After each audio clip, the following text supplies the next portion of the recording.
Բարև ձեզ և շնորհակալություն այս թեմայով ձեր հետաքրքրվածության համար։ Վերջերս փոփոխություններ են տեղի ունեցել և ինչպես գիտենք, տրանսպորտային միջոցների հաշվառման մեծ պահանջարկ ունեցող համարանիշերի չափորոշիչները սահմանում է Հայաստանի Հանրապետության կառավարությունը, իսկ դրանց հատկացման գները սահմանում է Հայաստանի Հանրապետության ներքին գործերի նախարարը։ Եվ վերջերս կառավարության որոշման մեջ տեղի են ունեցել փոփոխություններ, այլ կերպ ասած լրացվել են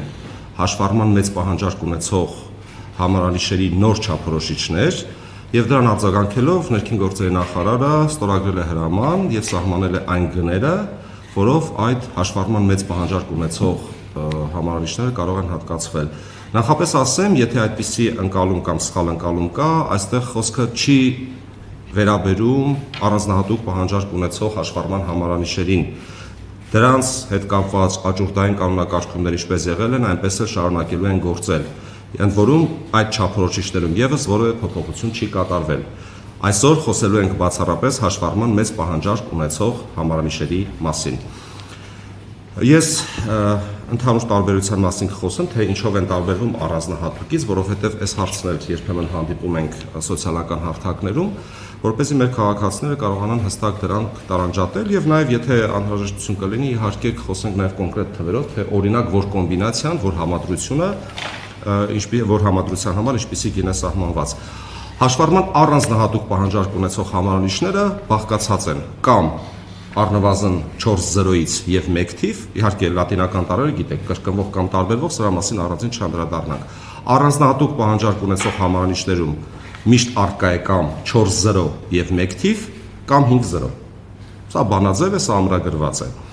Բայց մեր քննարկումները, քաղաքացիների ստացված դիմումները, հետազոտություններ ինչ են ցույց տալիս, որ այնուամենայնիվ հաշվառման մեծ պահանջարկ ունեցող համարանիշների չափորոշիչներում դեռևս ընդգրկված չեն եղել այնպիսի համադրություններ, որոնք իսկապես քաղաքացիների շրջանում ներկայացնում են որոշակի հետաքրքրություն։ Հիմա ես փորձեմ բանաձևել, թե ինչն ենք փոխել, կոնկրետ կոմբինացիան ենք անդրադառնանք։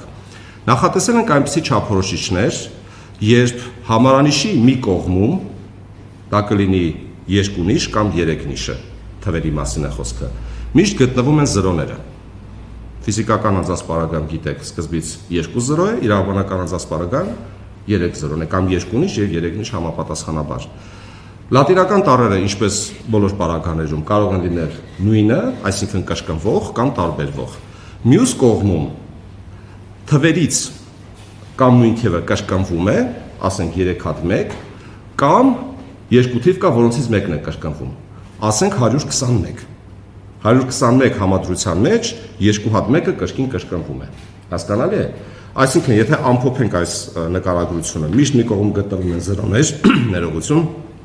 լատինական տառերը կրկնվում կամ տարբերվում են, մյուս կողմի 3 թվերի պարագայում կամ նույն թիվը անընդհատ կրկնվում է, կամ այդ 3 թվերից կրկնվում է նույն թիվը 2 անգամ եւ 1 տարբերվող թվի համադրություն։ Սա ընդհանուր առմամբ։ Պարոն Գևորգյանը, եթե ավելացնելու ընթացքում բան կունենա, խնդրում եմ ավելացնել։ Գների պարագայում ասեմ, ինչպես են որոշվել գները, իհարկե քննարկումներ ունեցել ենք եւ արկա չափորոշիչների եւ գների համեմատական ենք անցկացրել, թե նոր չափորոշիչին համապատասխանող այսինչ համադրությունը, որ գնային սեգմենտի տակ պետք է տեղավորել։ Եթե ձեզ կհետաքրքրի, ես կարծում եմ կհետաքրքրի պայմանական պատահականության սկզբունքով, ես կարող եմ որոշակի, այսպես ասած, համադրություններ հրապարակել, ասեմ, որ գնային սեգմենտը 250,000-ից մինչև 8 միլիոն միջակայքում է սահմանվել։ Գիտեք երևի, որ մեծ պահանջարկ ունեցող հաշվառման համարանիշերի նվազագույն շեմը սկսվում է 60,000 դրամից եւ ավարտվում է 8 միլիոնով։ Այսինքն սա նշանակում է, որ ներքին գործերի նախարարի հրամանի առումով մենք բոլոր գնային սեգմենտներում չափորոշիչներ չենք ավելացրել։ Մենք ավելացրել ենք այն սեգմենտներում կառավարության որոշմամբ եւ հետո տեղայնացրել նախարարի հրամանով, որոնք տեղավորվում են 250,000-ից մինչեւ 8 միլիոնի միջակայքում։ Օրինակ, 250,000 դրամի սեգմենտում այսպիսի համադրություն ենք ավելացրել 00 +- XXY։ Այսինքն, ինչպես ես նշել եմ, մի կողմ 0-ն է, սա ֆիզիկական անձանց հատկացվող համարանիշ է, 2 հատ 0 մի կողմ, +- նշանակում է տարբերվող լատինական տառեր, XXY իմացածն է, XX-ը կրկնվում է դա նույն թիվն է, Y-ը տարբերվող թիվն է։ Օրինակ, պատահականության սկզբունքով 00 A AB լատիներեն եւ 771 օրինակ։ Այսպիսի համադրություն։ Ունենք օրինակ 600,000 դրամանոց սեգմենտից օրինակ բերենք XX պլյուս մինուս 3-0։ Էլի մի կողմ ունենք 0, էլի մի կողմ ունենք թվերի համադրություն եւ կրկնվող կամ տարբերվող լատինական ուրեմն տառեր։ Նույն համաչափությունը պահպանված է նաև իրավաբանական անձանց հատկացվող համարանիշերի պարագայում, արդեն իմ ասած սկզբունքով երեգնիշը պարզապես գալիս է ավելի սկիզբ։ Ես նաև ասեմ, որ պարոն Գևորգյանի հետ էլ մենք այդպիսի քննարկում չէ, ուղղակի տեղեկատվության փոխանակում ենք ունեցել, խոսքը վերաբերում է այն հաշվառման համարանիշերին, որոնք պարունակում են 7 նիշ։